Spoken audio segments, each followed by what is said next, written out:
You're watching Inside Durango TV Sports with Jordan Alexander, your source for information about sporting events in Southwest Colorado.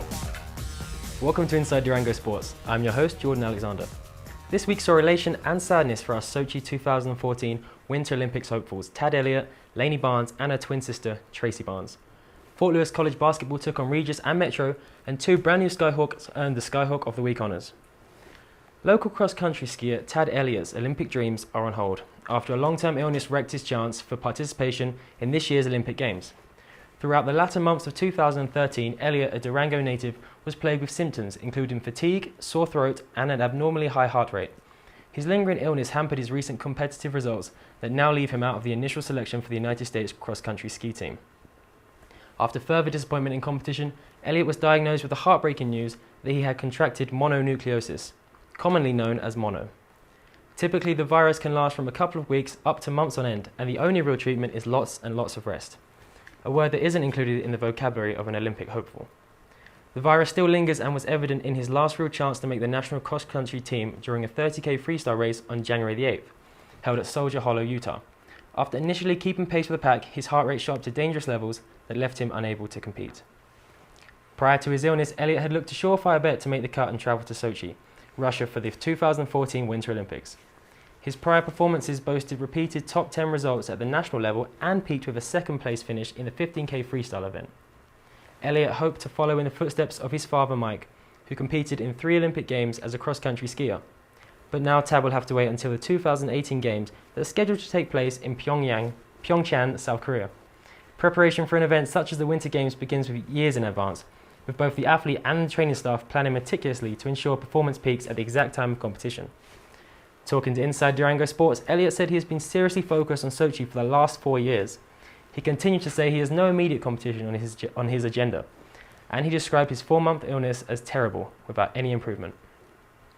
Now the skier will take time off to recuperate from his illness that wrecked his Olympic dream, in the hope that he'll be ready to compete with the world's finest come 2018.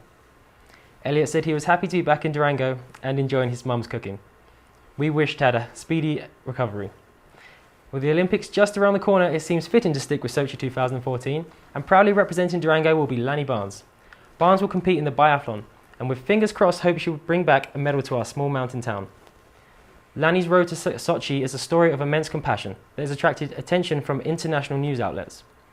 Lanny Barnes initially was left out of the selected Olympic team after missing out on the final qualification races due to illness. However, Lanny's twin Tracy Barnes did make the cut, which left her sister a spot behind and with the potential of not competing in what would be Lanny's 3rd consecutive Olympics.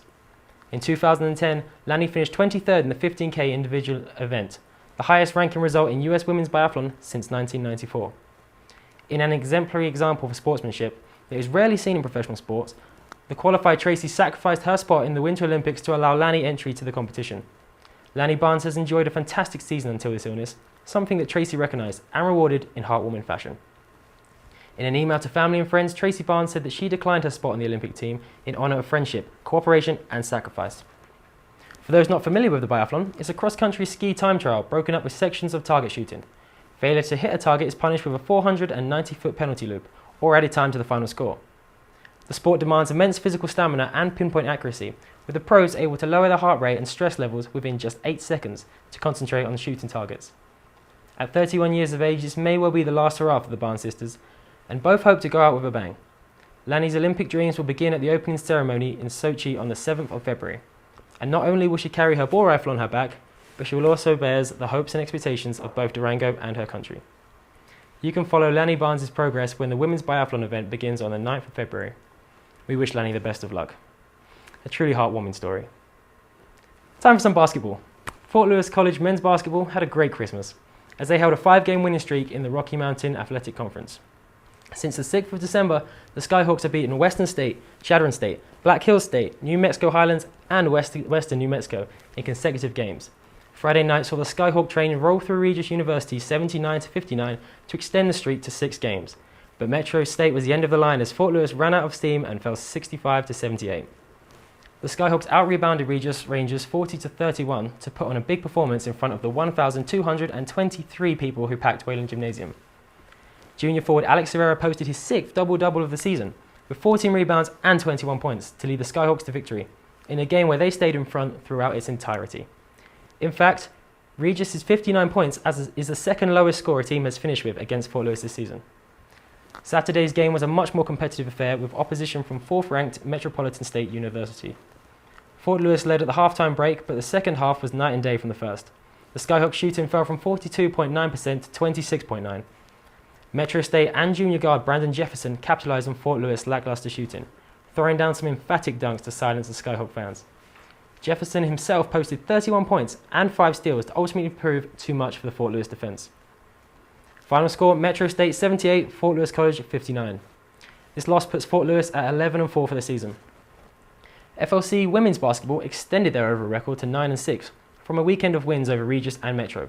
Senior Ashley Kutcher equalled her career high with 24 points on Friday night versus Regis Rangers, whilst Mary Brinton blocked 6 times to give the SKYHAWKS a 79-61 win. Fort Lewis out-rebounded the Rangers by 11, but still have room to work on after conceding 15 points from turnovers. Regis' Taylor Purdy led scoring for both teams with 29 points, 21 of which were scored in the first half. The Lady Hawks followed Friday's win with a second victory over Metro State in a game that saw Ashley Kutcher reach a career milestone of 1,000 points. Kutcher follows teammate Erica Richards, who achieved the same feat earlier in the month. Fort Lewis's 3 seniors, Richards, Kutcher and Groh, combined to put 48 points on the board in a solid performance that also saw the team's highest shooting percentage of the season at 51% from the floor. Again, the SKYHAWKS lost 17 points from turnovers. Both teams will travel to Denver over the snowdown weekend to play against Colorado School of Mines and Colorado Christian. Stay with Inside Durango Sports for the results of those matchups. The Fort Lewis Athletic Department recognizes their standout athletes every week based on the prior 7 days of competition. And this week's recipients are repeat offenders. Not happy with just one award, Ashley Kutcher earns her 4th SKYHAWK of the Week award of the 2013-2014 season. Alex Herrera completes the double scoop for Fort Lewis basketball by being named the Male SKYHAWK of the Week for the 2nd time. Herrera's double-double performance on Friday night against Regis University led the way for the SKYHAWKS to overcome the Raiders by 20 points. He totaled 14 rebounds on the night, consisting of 5 offensive rebounds and pulling down 9 off his own backboard. Saturday night's game against Metro State saw Herrera post high numbers again in rebounds with a total of 9. The 6'9" center from Ignacio further added a cool 17 points to finish the weekend with 38 points, 23 rebounds and 6 blocks. To accumulate 1,000 points in 4 seasons is a feat not achieved by many college basketball athletes.